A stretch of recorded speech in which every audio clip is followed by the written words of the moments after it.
Ya, terima kasih Mbak Anissa. Ya, yang saya hormati di sini Bu Dekan Fakultas Seni Rupa dan Desain beserta jajarannya.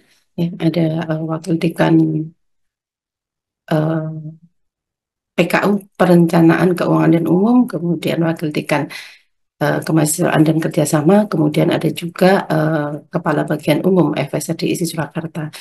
Selain itu, yang saya hormati juga Bapak Ibu Kajur, Kaprodi, Sekjur, Bapak Ibu dosen di Fakultas Seni Rupa dan Desain, dan juga yang saya hormati juga tim MPKM di Fakultas Seni Rupa dan Desain, dan juga teman-teman mahasiswa yang saya cintai.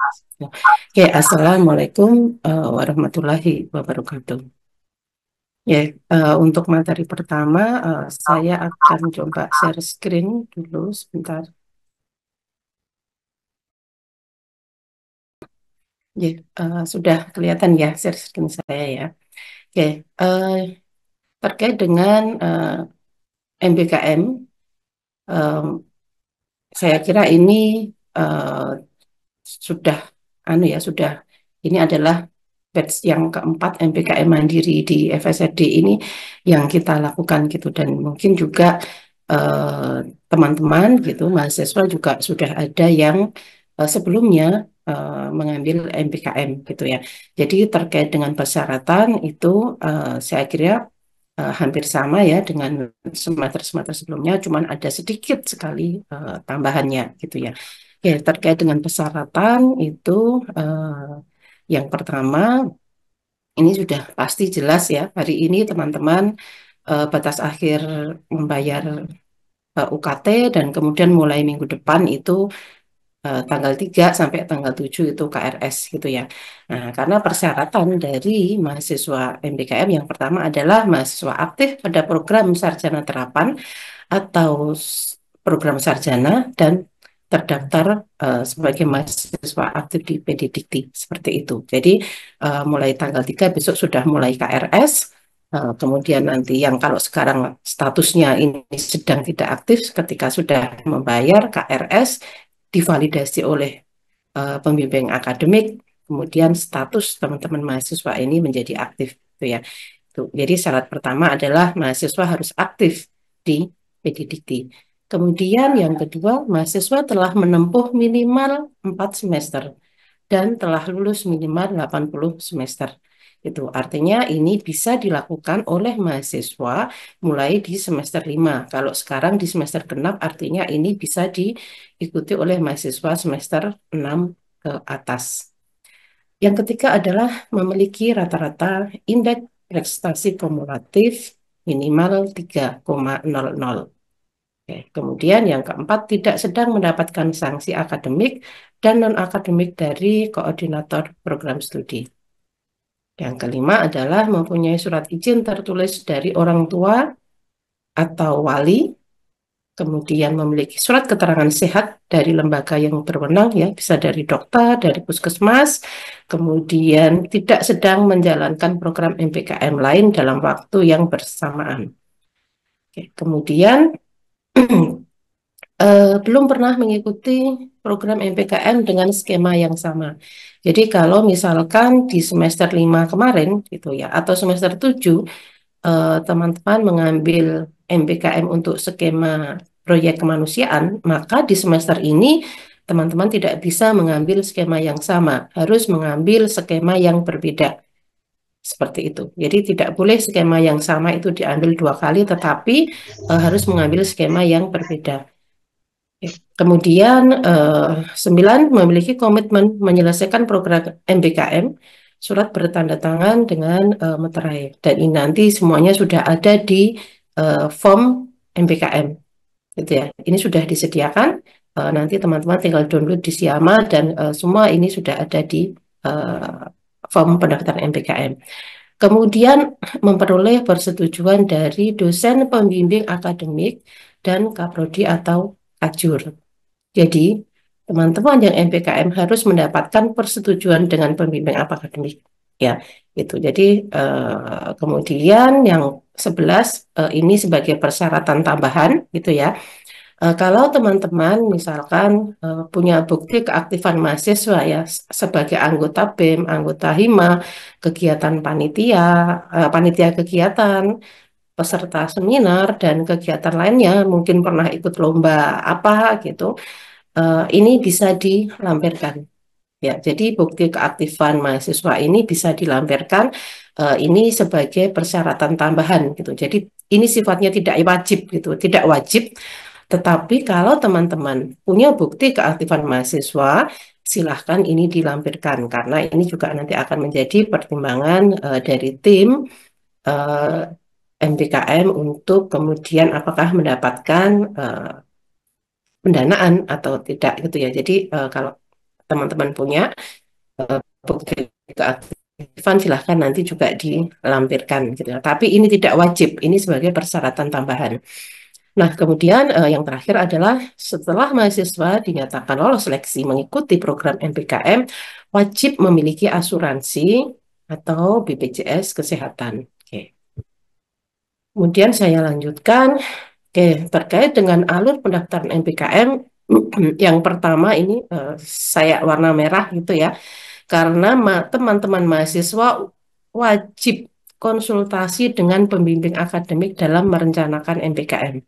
Jadi silahkan ketika teman-teman mahasiswa mau mengambil MPKM, ya teman-teman silahkan konsultasi dengan pembimbing akademik, ya terkait dengan skema, terkait dengan mata kuliah yang akan dikonversi, gitu ya. Itu silahkan dikonsultasikan. Termasuk juga misalkan mau magang gitu ya, mau ambil MPKM magang, silahkan juga ya. Terkait dengan lokasi ini juga dikonsultasikan dengan pembimbing akademik. Ya, jadi saya ulang lagi, konsultasi dengan pembimbing akademik dalam merencanakan MPKM. Ya, silakan. Ini wajib karena di form itu kalau tidak ada persetujuan dari pembimbing akademik itu tidak bisa gitu ya. Tuh. Oke, kemudian ketika teman-teman sudah konsultasi ya merencanakan MBKM dengan pembimbing akademik, silakan teman-teman unduh form MBKM yang ada di Siama ya di sini.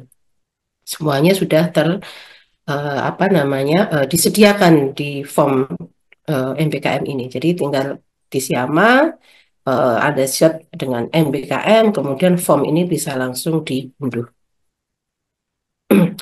Kemudian setelah itu mengisi form ya pendaftaran, mohon maaf ini salah ya tipe ya, form pendaftaran MBKM. Oke, setelah diisi semuanya, silahkan nanti form MBKM diunggah ya di link yang nanti disediakan oleh fakultas. Semua form yang sudah ditandatangani oleh dosen PA dan Kaprodi. Oke, dengan lampiran yang pertama adalah transkrip nilai, ya. Kemudian surat keterangan tidak sedang mendapatkan sanksi akademik dan non-akademik dari Kaprodi, surat izin orang tua atau wali, surat keterangan sehat, surat pernyataan tidak sedang menjalankan program MPKM lain dalam waktu yang bersamaan, kemudian surat pernyataan belum pernah mengikuti program MPKM dengan skema yang sama, kemudian memiliki komitmen menyelesaikan program MPKM. Kemudian, nah untuk skema magang ya di form nanti kalau teman-teman sudah unduh nanti ini sedikit berbeda dengan semester sebelumnya. Nah, kalau yang semester sekarang terkait dengan skema magang itu nanti ada form yang harus diisi oleh mahasiswa terkait dengan usulan dosen pembimbing lapangan. Gitu. Kalau sebelumnya pembimbing MBKM untuk skema magang itu udah otomatis dosen pembimbing akademiknya, tetapi dari hasil evaluasi ya dan masukan juga dari prodi untuk skema magang itu nanti silahkan teman-teman mengusulkan dosen pembimbing akademik yang kemudian nanti dari prodi kemudian akan didistribusikan di dosen-dosen yang ada di prodi masing-masing seperti itu ya. Tuh. Kemudian untuk skema riset atau project independen juga di situ disediakan ya form untuk usulan dosen pembimbing tugas akhir. Ya, itu. Jadi eh, ada apa bisa mengajukan dosen pembimbingnya. Kalau mungkin teman-teman yang sudah proses TA, silahkan tinggal dimasukkan saja dosen pembimbingnya dan kemudian juga harus mengunggah draft proposal tugas akhir untuk skema riset dan project independen ya untuk eh, apa yang harus diunggah lampirannya itu usulan pembimbing tugas akhir dan draft proposal tugas akhir. Tuh. Dan juga tadi apa silahkan unggah juga bukti keaktifan mahasiswa dalam kegiatan mahasiswa. Seperti itu. Oke, selanjutnya terkait dengan proses seleksi nanti dari tim MBKM Fakultas dan Subak Akademik akan melakukan seleksi administrasi dari peserta MBKM. Kemudian data peserta yang lolos seleksi administrasi nanti akan didistribusikan ya, diserahkan ke prodi yang kemudian masing-masing program studi yang akan melaksanakan seleksi peserta MBKM. Ya, kemudian nanti dari prodi mengirim nama-nama yang direkomendasikan untuk lolos seleksi dan dosen pembimbing MBKM di fakultas. Kemudian nanti fakultas akan menetapkan peserta lolos MBKM dan dosen pembimbing. Kemudian fakultas mengumumkan ya nama mahasiswa dan dosen pembimbing MBKM. Setelah itu mahasiswa nanti akan menandatangani kontrak pelaksanaan MBKM dan setelah itu mahasiswa diminta untuk login di akun MBKM. Ya, setelah dinyatakan lolos, kemudian fakultas akan mengeluarkan surat tugas untuk mahasiswa dan dosen pembimbing. Ya, kurang lebih terkait dengan syarat dan alur pendaftaran MBKM serta seleksi MBKM kurang lebih seperti itu. Mungkin kalau ada hal-hal yang kurang jelas nanti bisa dilanjutkan di sesi diskusi. Mungkin itu saja Mbak Anissa. Terima kasih. Assalamualaikum warahmatullahi wabarakatuh.